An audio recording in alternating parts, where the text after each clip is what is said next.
7:51 here, Big 550 KTRS. We know that in America we talk English, and in England and in Great Britain they talk English. However, it's two different Englishes, and Erin Moore, who grew up in Key West and has lived in London, has written a book called That's Not English. Erin Moore, welcome to KTRS here in St. Louis.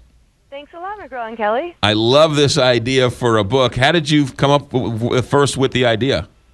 Well, I'd been living in England for a few years, and I had found that I was constantly having trouble making myself understood and also understanding British people, not in obvious ways, but in small ways. If you've ever walked away from a conversation feeling as if you just somehow got it wrong, and it's so frustrating, and you don't know what you said, but you didn't connect with that person. That's how I felt a lot of the time.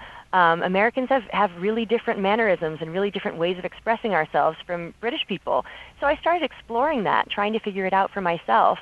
And I used to be a book editor, and one of my former authors, Lynn Truss, the author of Eat, Shoots, and Leaves, that book about punctuation that was out a few years ago, really encouraged me to write this book. She said, "This is all you ever talk about. You've got to write a book about it."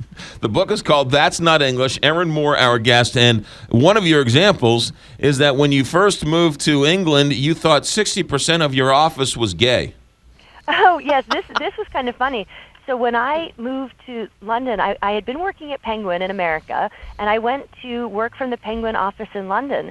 And my coworkers all the time would refer to their partners. They talked about their partners constantly. No one ever said husband or wife, or very few people did. And I came home to my husband and I said, "Wow, even for publishing, that's a pretty high percentage, And he said, "Erin, I don't think that they mean that they have same-sex partners." And that's when I learned that in England, people use the word partner far more often than they use the words husband and wife.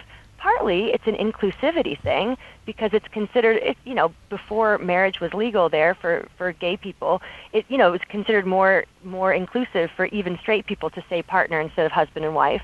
But the other thing is that a lot of people don't bother getting married there. I know far more long-term monogamous couples who haven't gotten married in England than I do in America. I think maybe it's because America is a much more religious country. I'm not sure. Right. Americans tend to marry and use husband and wife more. That's interesting. Well, Erin, I must tell you, it's great to hear that even though you live in London, you have not picked up the Madonna British accent. You still sound American. But I got to ask you, who swears more, Americans or Brits? I might get in trouble by saying this, but I think Brits do. I think they do. And in fact, there was a blogger that I read, a British blogger who lives in LA, and she said that she was really refreshed when she moved to America, that people don't swear at each other all the time, that she actually finds America more polite in that way. And their swear words are different than ours, too, some of them. Yes, some of them are. Some of them are very different. For example, we all know the word bloody, and that word, it just sounds so comical to Americans when English people say it. You think of the way it was used in 4 Weddings and a Funeral and things like that. But I am here to tell you it used to be one of the dirtiest words you could possibly say in England.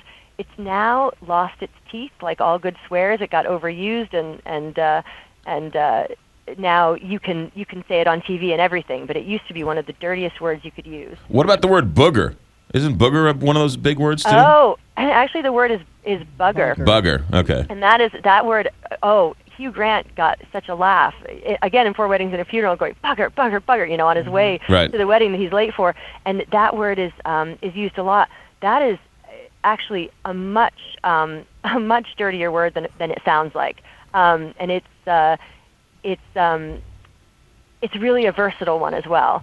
It can be used, as many swears can. It could be used in many different contexts in many different ways. The book is called That's Not English. Erin Moore, our guest. Britishisms, Americanisms, and what our English says about us. Let's talk about bar and tavern speak. What's the big differences? One is, don't they call a local bar the local as opposed to a corner bar?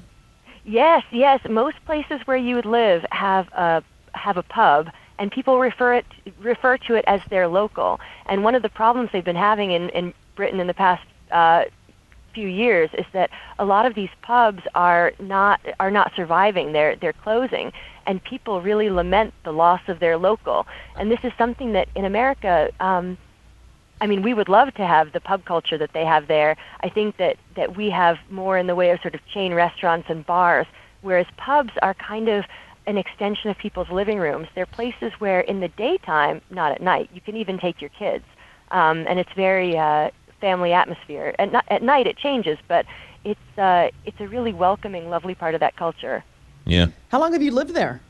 I've lived there for 8 years. Are you going to stay there? We are. In fact, we bought a house over the summer, and our daughter started full-time school there this year, and I think we do plan to stay. What do you miss most about America?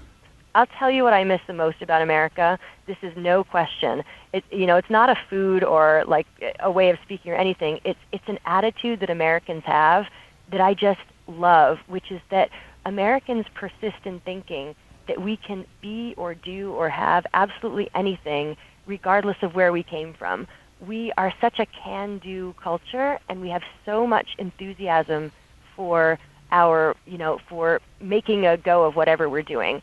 I really love that about our country. The book is called That's Not English. Erin Moore, our guest. Britishisms, Americanisms, and what our English says about us. Good luck with the book, Erin, and hold up the red, white, and blue out there for us. Thanks so much. You got it. 7:58 here, Big 550.